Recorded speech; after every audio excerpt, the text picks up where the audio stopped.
2 दिन सम्मान, बाकी दिन अपमान।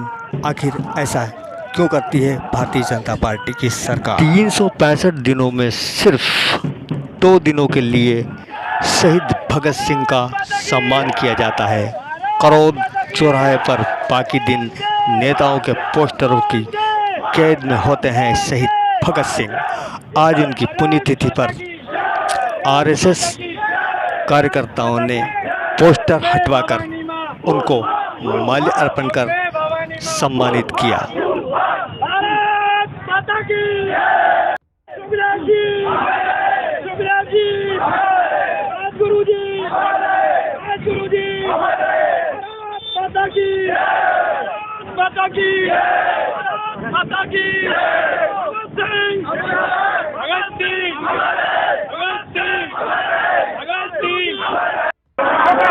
देश को आगे बढ़ाना होगा,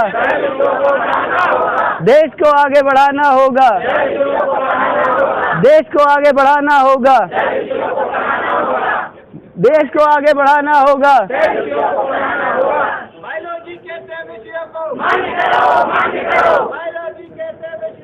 मान्य करो, मान्य करो,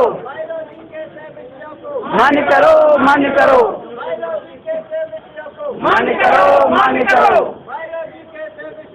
मान्य करो, मान्य करो, मान्य करो, मान्य करो। जी, हम सभी लोग छात्र इकट्ठा हुए हैं यहाँ डीपीआई पे। हम लोग सह विषय के छात्र हैं, बायोटेक, माइक्रोबायोलॉजी, बायोकेमिस्ट्री इत्यादि सब्जेक्ट से हमने मेरिट में बहुत अच्छा स्थान हासिल किया। इवन बायोटेक से हमारी मेरिट होल्डर टॉपर भी है। फिर भी हमें बहुत टाइम से लटकाया जा रहा है। हमें मेरिट में होने के बावजूद भी हमारी नियुक्ति पूर्ण नहीं की जा रही है। हम इस संदर्भ में कई बार शिक्षा मंत्री जी से भी मिल लिए हैं, आयुक्त मैम से भी मिल लिए हैं। सबने आश्वासन दिया है, ये कर रहे हैं, हम वो कर रहे हैं, लेकिन कोई कुछ नहीं कर रहा है। बड़ा दुर्भाग्यपूर्ण बात है। 4 साल में सरकार अपना कार्यकाल पूरा करने जा रही है।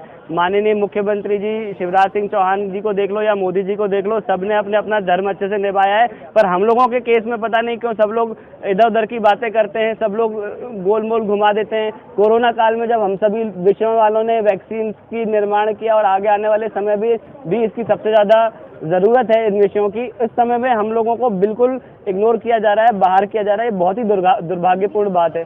और कोई नियम स्पष्ट नहीं था। लिखा गया था कि संबंधित विषय में स्नातकोत्तर डिग्री होना चाहिए, तो हम क्या संबंधित विषय में नहीं है? बायोटेक्नोलॉजी, बायोकेमिस्ट्री, बायोलॉजी की ब्रांचेज नहीं है, तो क्या फिजिक्स की ब्रांचेज हैं? ये सब छोटी मोटी बातें, कोई बहुत बड़ी बात ही नहीं थी। बहुत ही हास्यास्पद विषय है अपनी सरकार के लिए भी कि वो इतनी सी बात को डिसाइड करने के लिए उन्हें एक्सपर्ट कमिटीज बनानी पड़ेंगी, बिठाना पड़ेगा। सोच रहे हैं, विचार चल रहा है। नासा ने 40 सैटेलाइट भेज दिए होंगे इतने साल में, एलॉन मस्क ने भेज दिए मार्स पे लोगों को। यहाँ पे अभी हमारा यही डिसाइड नहीं हो पा रहा है कि हम बायोलॉजी में भी हैं कि हम बायोलॉजी में नहीं है। क्यों भाई? सही बात है ना, है ना? और बेसिक हमने सारी बेसिक रिक्वायर एलिजिबिलिटी हमारी थी, फिर भी हमको नहीं लिया गया। हम मंत्री जी से मिलने गए, उन्होंने अपनी भूल स्वीकार करी कि हाँ भाई हम मानते हैं सैद्धांतिक रूप से लिया जाना था, हमसे भूल हो गई, छूट गए। फिर भी उसके बाद कोई ने नहीं लिया संज्ञान, सब गोलमोल हो गए। उसके बाद हम यहाँ मैडमों के पास घूमते रहते हैं, डीपीआई में अभय वर्मा जी सबके पास गए। सब लोग ये कहते हैं कि सचिव मैम, रश्मि शमी मैम ने अटकाया हुआ है, किसी ने अटकाया हुआ है। समझ में ही नहीं आता है कौन ने अटकाया हुआ है हमारा, और क्या हमारी दुश्मनी है उनसे। हम तो अपना रोजगार पाने आए हैं, खाना पीना चाहिए हमको। हमें किसी पॉलिटिक्स से कोई मतलब नहीं है, हमें किसी कोई से मतलब नहीं। हमें सिर्फ मतलब है कि हमारी नौकरी हमको दे दो, हमारा रोजगार पानी चलता रहे। घर में माँ बहुत बूढ़ी है, उनका इलाज कराना है, बहनें हैं जिनकी शादियाँ कराना है। हमारी जॉब नहीं होगी तो हम कैसे कराएंगे? और हमने वो जॉब मांग रहे हैं जो हमने निकाली है, मेरिट होल्डर है हम लोग, वेटिंग में भी नहीं, हम मेरिट होल्डर है सारे के सारे। क्या होगा? अगला कदम ये होगा कि हम भूखे मरना पसंद करेंगे। हम यहाँ अनशन करेंगे, आमरण भूखा, अनिश्चितकालीन आमरण अनशन करेंगे। चाहे हमें पुलिस मारे, कूटे, जो करना है जिसको कर ले हमारे साथ। ये भी एक दिखना चाहिए, बाहर के लोग देखेंगे, जब बाहर इंडिया के बाहर के लोग ये सब देखेंगे, उनको भी पता चलना चाहिए कि इंडिया में कैसा कैसा होता है लोगों के साथ। जब वो बेचारे मेरिट में है, पढ़े लिखे बच्चे हैं, बायोलॉजी के हैं, प्राइवेट स्कूलों और सरकारी स्कूलों में पढ़ा रहे हैं, अतिथि में पढ़ा रहे हैं, तब भी उनको बाहर किया जा रहा है। तो ये चीज़ अगर इंडिया के बाहर कभी कोई न्यूज़ गई तो वो तो हास्यास्पद होगा उनके लिए कि ये व्हाट इज दिस, मतलब वो कहेंगे ये क्या बेवकूफ़ी है। आज कितनी संख्या में यहाँ मौजूद हैं आप लोग? आज हम 100 से ज़्यादा हैं यहाँ पे, और हम और भी बढ़ाएंगे लोगों को संख्या। और ये हम आंदोलन आगे बढ़ाते हुए कॉलेज के स्टूडेंट जो हैं बायोटेक, बायोकेमिस्ट्री से कर रहे हैं, उन सबको जोड़ने वाले, क्योंकि उनका भी भविष्य है। और हम उनसे अपील भी करते हैं जो कहीं पे बायोटेक बायोकेमिस्ट्री के बच्चे हैं जो कर रहे हैं बीएससी एमएससी कर रहे हैं इनसे उनसे कहते हैं कि आप क्यों कर रहे हैं, ना तो आपको कहीं एलिजिबिलिटी दे रही है, ना सरकार ने इंफ्रास्ट्रक्चर डेवलप किया रिसर्च के लिए। कितने साइंटिस्ट हैं जिनको नोबेल प्राइज मिल गया सीवी रमन के बाद, जिनके आप नहीं बता सकते, आधे तो नागरिकता बाहर की लोगों की। क्यों रिसर्च में हम इतने पीछे हैं? क्योंकि हम लोगों की हालत इतनी खराब की हुई है एजुकेशन सेक्टर की, हम उसको एडवांस करने ही नहीं देना चाहते। नहीं तो लोग फिर वोट नहीं देंगे, आपसे मांगेंगे कि भाई आप क्यों नहीं कर रहे हो ये सब काम हमारे लिए। ये हम तो करेंगे, ये हम तो आंदोलन बढ़ाएंगे आगे। आइए मैडम। क्यों नहीं सुन रही है सरकार आपकी बात? सरकार हमारी बात इसलिए नहीं सुनना चाहती कि शायद वो हम लोग को पता नहीं क्या भेदभाव है हमसे, हमें समझ नहीं आ रहा। या तो वो ये चाहती है कि आने वाली जनरेशन जो हमारे सरकारी स्कूलों में बच्चे पढ़ रहे हैं उनको अच्छे टीचर ना मिले, हम जैसे क्वालिफाइड जो मेरिट होल्डर्स है, जो एडवांस फॉर्म है बायो की जो हम पढ़ चुके हैं, जिससे वैक्सीन बन रहा है, जिसने आधुनिक टेक्नोलॉजी जो डिजर्व करते हैं गवर्नमेंट स्कूल के बच्चे, हम जैसे टीचर्स को वो डिजर्व करते हैं, हम जैसी टेक्नोलॉजी को वो डिजर्व करते हैं जो हम लोग उनको ज्ञान दे सकते हैं, वो नहीं चाहते हैं। वो ढर्रे पे चलना चाहते हैं जो ढर्रा अभी तक चला आ रहा है। हम ये चाहते हैं कि बच्चों को अच्छी शिक्षा मिले, नई नीतियाँ मिले। जो आप नई शिक्षा नीति बना रहे हैं और नए जो एडवांस जो टीचर है, जो एडवांस सब्जेक्ट है, जो आधुनिक रूप है विज्ञान का, उसको आप अलाउ नहीं कर रहे, तो आप कैसे आपकी शिक्षा नीति आपकी कामयाब हो सकती है जब तक आप लोग हमको अंदर नहीं आने देंगे। प्रदर्शन के लिए हम लोग इसलिए आए हैं क्योंकि सरकार और अधिकारीगण हमारी बात नहीं सुन रहे हैं। हम लोग एलिजिबल होने के बाद भी हम लोगों की भर्ती नहीं कराई जा रही है। क्यों नहीं कराई जा रही है? ये कहा जा रहा है कि आप लोग एलिजिबल नहीं हैं, जबकि हम लोग मिनिमम योग्यता रखते हैं, सारे एग्ज़ाम पास किए, मेरिट होल्डर है, फिर भी हम लोगों को ये भर्ती में शामिल नहीं कर रहे हैं।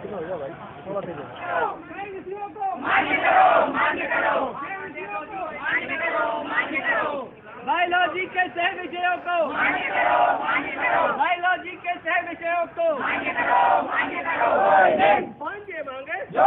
सबको दे दी, हमें भी दे दो। जी, मैं विद्या बिसेन, मैं बालाघाट जिले से आई हूँ। मैं ओबीसी चयनित शिक्षक संघ से ही आए हैं हम लोग। आज यहाँ प्रदर्शन कर रहे हैं आप लोग, क्या है समस्या आप?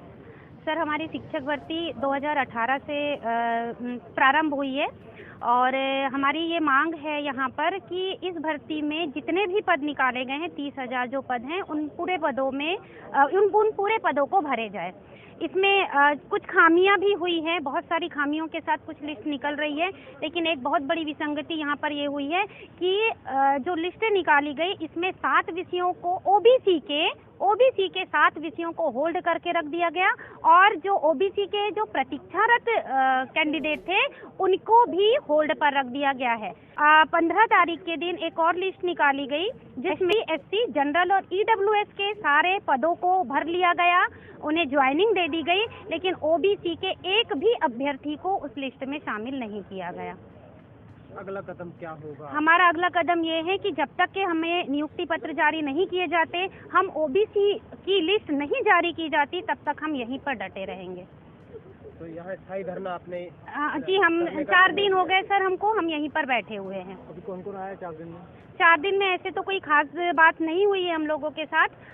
हम एक बार कामना मैडम के पास गए थे मिलने के लिए, तो उन्होंने स्टे का बताया कि आप लोग की भर्ती पर स्टे है, लेकिन अगर स्टे रहता तो जो पहली जो लिस्ट निकली थी वहाँ पर 11 सब्जेक्ट में 27% लिस्ट कैसे निकल गई, और उसके बाद ये स्टे वाली कहानी बताई जा रही है। तो सर, चूँकि हम लोग मध्य प्रदेश के निवासी हैं, हमारे यहाँ पर 52% ओबीसी की आबादी है, तो और जो ये जो शिक्षक भर्ती है ना सर, इसमें भी बहुत सारे पद रिक्त पड़े हुए हैं। तो अगर स्टे वाली बात आती है तो ऐसे बहुत सारे कई ऐसे साधन हैं, कई ऐसे मुद्दे हैं जिनको सुलझाकर 6,000 जो रिक्त पद बचे हुए हैं उनमें हम ओबीसी की लिस्ट को या ओबीसी के कैंडिडेट को शामिल करके इस भर्ती को आसानी से पूरी की जा सकती है। कितनी संख्या में यहाँ आप लोग मौजूद हैं? सर, हम लोग यहाँ पर अभी 400 से 500 की संख्या में रोज हम यहाँ पर डटे हुए ओबीसी चयनित शिक्षक से आए हुए हैं? सर, हम यहाँ पूरे 52 जिले से आए हुए हैं। एक बार पुनः परिचय आपका? जी, मेरा नाम डॉक्टर विद्या बिसेन है, मैं बालाघाट जिले से आई हूँ। मैं 4 दिन से लगातार यहीं पर बैठी हुई हूँ। मेरा नाम शारदा फुलबांद है, मैं बालाघाट से हूँ और मेरा चयन वर्ग 1 इंग्लिश में हुआ है। क्या परेशानी है इसके बाद, क्या समस्या है? सर समस्या ये है कि जब 16 तारीख को हमारी लिस्ट जारी हुई उसमें ST, SC, EWS और जनरल वाले साथियों की लिस्ट जारी की गई, जिसमें सबसे अधिक तो अन्य राज्य के कैंडिडेट्स को लिया गया। लेकिन हमारे लिए दुर्भाग्य की बात है कि मध्य प्रदेश के निवासी, मूल निवासी होने के बावजूद हम OBC शिक्षकों को लिस्ट में लिया ही नहीं गया, हमारा नाम लिस्ट में आया नहीं। इसी वजह से हम मामा से यहाँ पर रिक्वेस्ट करने आए हैं कि मामा जी, जब आप हमें भांजे मानते हैं तो हमारे साथ इतना दुर्व्यवहार क्यों? इसी विरोध में आज हम लोग 3 दिन से लगातार यहाँ पर धरना प्रदर्शन कर रहे हैं और कल हमारे कुछ साथियों ने मुंडन भी करवाया, काफ़ी नारेबाजी हुई है। और अगर मामा जी हमारी मांगे नहीं सुनते हैं तो कल हम लोग जो नारियां हैं, जो मामा जी की भांजियां, हम लोग मुंडन करवाने वाले हैं। कोई सरकारी अधिकारी या नेता या कोई अधिकारी? हाँ, दूसरे संगठन के नेता, जी, दूसरे संगठन के नेता लोग आए हैं, भाई सांत्वना देते हैं, जाते हैं। हमें तो सिर्फ मामा जी से मतलब है ना, हमारे तो मुखिया मामा है, हमारे तो ऐड मामा है, हमको सिर्फ मामा जी से उम्मीद है। हम मामा जी के साथ में हैं और हम उम्मीद भी है कि मामा जी हमारी बातें जरूर सुन रहे होंगे। सर हमें नाराज बिल्कुल नहीं करेंगे सर। सबसे अधिक मध्य प्रदेश में OBC का वोट बैंक है, मेरा ही नहीं, मेरी पूरी महिला साथियों का, मेरे भाइयों का, सबका निवेदन है मेरी तरफ से कि मामा जी जल्दी से जल्दी हमारी बातें सुने और हमारा नियुक्ति पत्र हमें जारी करवाए। सर हम अपने छोटे छोटे बच्चों को छोड़ करके यहाँ पर आए, बहुत दिक्कतों का सामना करना पड़ा, रात के 12 बजे तक हम लोग यहाँ पर डटे रहते हैं, फिर पुलिस विभाग के द्वारा हमें वापस भेज दिया जाता है। 2-3 बातें। एक, इनके पास सरकार के पास एक बहुत बड़ा आड़ बन गया है, उन OBC को वैसे भी नहीं देना चाहते, लेकिन एक आड़ उनको मिल गई किस्ते से। उस किस्ते के पंचायत में वो सब पूरे मामले को दबा देना चाहते हैं, निपटा देना चाहते हैं। हमें इस बात को समझना है कि इससे होते हुए भी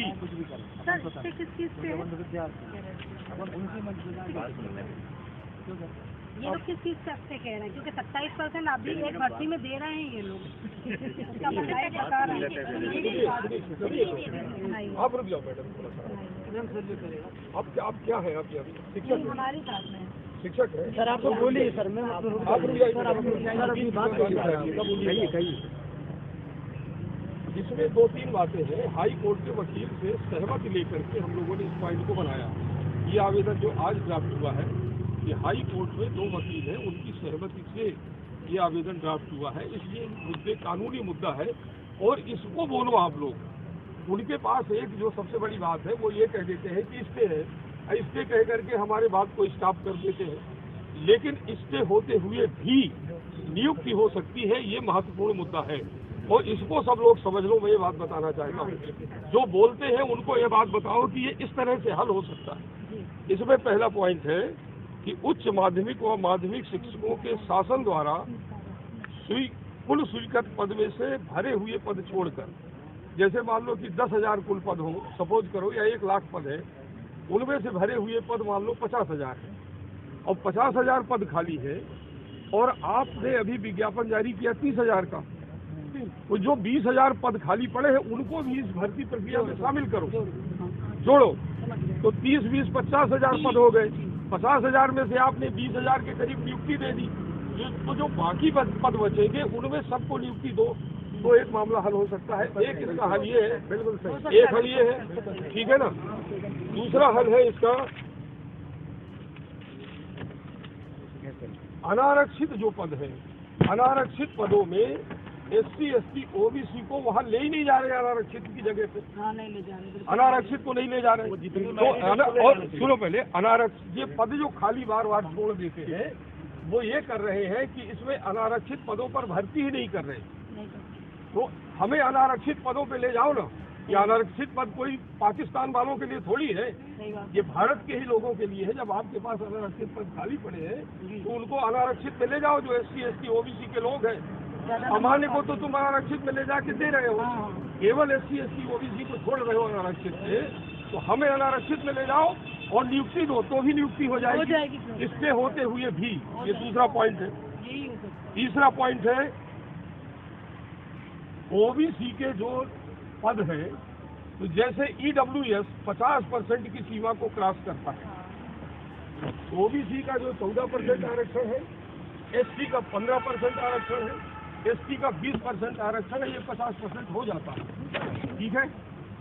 और जो 10% EWS को दे रहे हैं, वो भी 50% की सीमा को क्रॉस करता है। तो जब उनको 50% की सीमा को क्रॉस करने के बावजूद तुम अपॉइंटमेंट दे रहे हो, तो हमें भी 50% की सीमा को क्रॉस करके अपॉइंटमेंट दो। मैं प्रीति खरे, जिला प्रवक्ता आम आदमी पार्टी। आज हम लोगों ने जिला शिक्षा अधिकारी को ज्ञापन सौंपा है। इस ज्ञापन में वार्ड 52 के बावड़िया कला के जो सरकारी स्कूल है, उसमें एक फेयरवेल पार्टी में कुछ शिक्षकों द्वारा अश्लील गानों पर बड़ा ही फूहड़ सा डांस करते हुए एक वीडियो सामने आया है।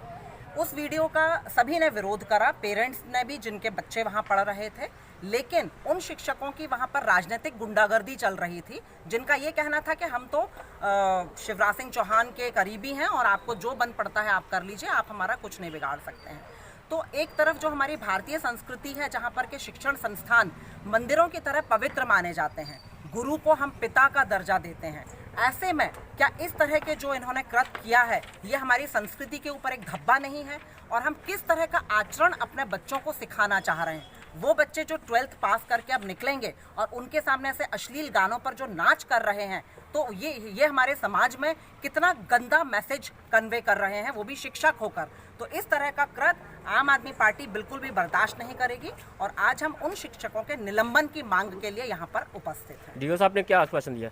डीओ साहब की तरफ से हमारे पास आश्वासन आया कि वो उन्होंने शो कॉज नोटिस तो उन शिक्षकों को दे दिया है और उनके जवाब आने के बाद वो कुछ कार्यवाही करेंगे। लेकिन हम लोग उनके निलंबन की ही मांग कर रहे हैं और निलंबन ना करने पर हम लोग यहाँ पर धरना प्रदर्शन करेंगे। आपको ज्ञापन दिया, आप क्या कार्रवाई करना चाहते थे? नहीं, जैसे ही मेरे संज्ञान में आया था, मैं टीचरों को, 3 टीचरों को जो वीडियो आया था, उसके आधार पर हमने कारण बताओ नोटिस जारी किया और उनका जवाब आ जाएगा। उसके बाद में जो परीक्षण करके कार्रवाई।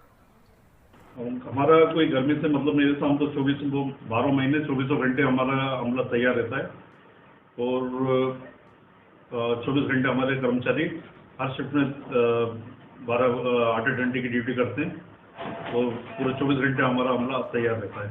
जैसा कि अभी फसल के कटने का समय है और नरवाई भी जलाई जाती है, जिसके कारण आग लगने की संभावना ज़्यादा बढ़ जाती है। लगातार बीते कई समय से ऐसी संभावनाएं बनी हुई है। इस बार क्या तैयारियां रखी हैं विशेष? हमारे पास तो कुछ ऐसा नहीं रहता, वही स्टाफ रहता है, वही गाड़ी रहती है उसके अंदर। और अतिरिक्त अगर हमें ज़रूरत पड़ती है तो वाटर सप्लाई से हम लोग मदद लेकर उसके, अगर कोई बड़ा फायर होता है तो उनकी मदद ले लेते हैं। तो हमारे पास में जो अमला और जो संसाधन थे वो अभी भी वही है हमारे पास में। वर्तमान में भोपाल में अभी कुल कितनी गाड़ियां हैं, कितने कर्मचारी इसमें सेवा में हैं? हमारे पास में लगभग 320 के करीब कर्मचारी हैं, वो 32 गाड़ियाँ हैं हमारे पास। सर, अभी होली का त्यौहार, रंग पंचमी का त्यौहार भोपाल में बड़ी धूमधाम से मनाया जा रहा है, क्या संदेश है आपका सर? अब वो हो गया त्यौहार, तो जो भी था भगवान ये है कि सब सात तरह से सब ठीक ठाक हो गया, कोई किसी की जनानी या मालानी कुछ ऐसा कुछ नहीं हुआ उसमें, तो सब खुशी से त्यौहार निपट गया। ये बहुत अच्छी बात है, उसका धन्यवाद बहुत बहुत, क्योंकि उसमें पब्लिक ने, सभी ने उसमें सहयोग किया, तो सात तरह से निपट गया वो। किसान नरवाई जलाते हैं, फायर कर्मियों को काफ़ी मशक्कत करना पड़ती है और काफ़ी नुकसान भी होता है, किसानों के लिए क्या संदेश रहेगा? एक किसानों के लिए संदेश के लिए कलेक्ट्रेट से जो भी वहाँ के SDM रहते हैं, जो भी क्षेत्र, थाना क्षेत्र होता है, तो वो लोग उनके ऊपर कार्रवाई करते हैं उसके लिए, और उनको समझाई दी जाती है कि आप अपने थोड़े से स्वार्थ के लिए दूसरे लोगों को उससे खड़ी फसल में आग लगने की या किसी के मकानों में आग लगने की संभावना बन जाती है उससे। तो उनको काफ़ी हद तक तो रोका गया है इसके अंदर, और उनको अवेयरनेस जागरूक किया जाता है, बार बार उनको समझाई दी जाती है। सर, भोपाल में 32 गाड़ियाँ हैं हमारे पास, इसके बावजूद भी 1-1 घंटा लेट कैसे हो जाते हैं? लेट नहीं होती है तो 1 घंटा कभी ऐसा हो ही नहीं सकता कि कोई फायर कॉल के ऊपर 1 घंटा लेट पहुँचे गाड़ी। अब सूचना मिलती है, मुश्किल से 10-15 मिनट तो लगते हैं गाड़ी को पहुँचने पे, कोई भी एरिया में ट्रैफिक की दिक्कत आती है उसमें। क्या समय सीमा है एक बार कॉल मिलने पर? हमारा रिस्पॉन्स टाइम रहता है 5 सेकंड के अंदर हमारी गाड़ी बाहर निकल जाती है। 5 सेकंड के 5 सेकंड में हमारे स्टेशन से गाड़ी बाहर निकल जाती है। बाकी रोड पे ट्रैफिक की वजह से घटनास्थल तक पहुँचने में टाइम लग जाता है उसमें। बहुत बहुत धन्यवाद मीडिया से चर्चा करने के लिए। एक बार पुनः परिचय आपका? मैं रामेश्वर फायर ऑफिसर नगर निगम भोपाल। मैं रविंद्र साहू, घूमरवाला अध्यक्ष जिला साउथ। आज प्रेस वार्ता प्रेस वार्ता के माध्यम से आप लोगों को ये मैसेज देना, आपके माध्यम से हम ये मैसेज देना चाह रहे हैं भोपाल साउथ समाज में कि 27 मार्च रविवार के दिन सुबह 10 बजे एक वाहन रैली है भोपाल जिला साउथ समाज में 12 दफ्तर पे। वहाँ सभी लोग पहुँचे, वहाँ पहुँच के उस वाहन रैली में सम्मिलित हों। जिस रैली को हम 12 साढ़े 12 बजे तक भोपाल BHL दशहरा मैदान में समाप्त करेंगे। उसके बाद माँ कर्मा जी की आरती होगी, पूजा होगी, प्रसादी का खिचड़ी का प्रसाद का वितरण होगा। उसके बाद भजन संध्या और भंडारे का आयोजन किया जाएगा। इस रैली का जो रूट है वो भोपाल स्मार्ट अपना 12 दफ्तर से होकर स्मार्ट सिटी नानके पेट्रोल पंप से होते हुए व्यापम चौराहा, बोर्ड ऑफिस चौराहा, चेतक ब्रिज से अन्ना नगर से BHL दशहरा मैदान से समाप्ति की जाएगी। क्या प्रमुख उद्देश्य है इस वाहन रैली का? इस वाहन रैली का उद्देश्य जो है, एक तो पिछले निरंतर 2 वर्षों से कोरोना रहा, तो हमारे सामाजिक किसी भी भोपाल में या पूरे प्रदेश में राष्ट्र कोई सामाजिक कार्यक्रम जैसे माँ कर्मा देवी जयंती 2 वर्षों से नहीं बनाएगी, सादे रूप में आरती पूजन करके खत्म कर देंगे। एक तो बनाने का कारण ये रहा कि सभी सामाजिक लोग एक मंच पे मिलेंगे। कोरोना की महामारी के बाद आदमी बहुत गमगीन रहा, लोगों के बहुत सारे रिश्तेदार, नातेदार, परिवार के लोग बिछड़ गए। एक ये मुद्दा। दूसरा, एक मंच पे साहू समाज को इकट्ठा करने का मेरा एक छोटा सा सार्थक प्रयास है।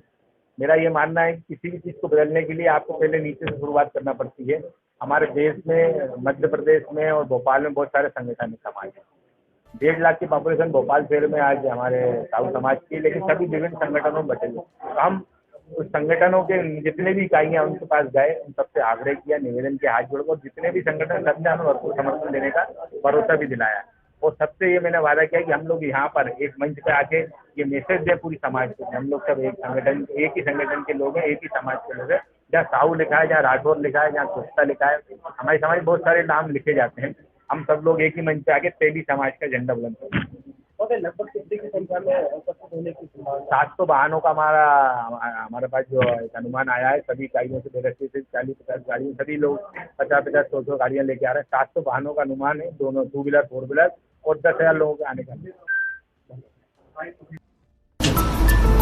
मैं खुशी के लम्हों की माला पिरोता हूँ, खूबसूरत यादों को सजाता हूँ, यादें जो कि याद रह जाती हैं। कॉन्टैक्ट 9669530217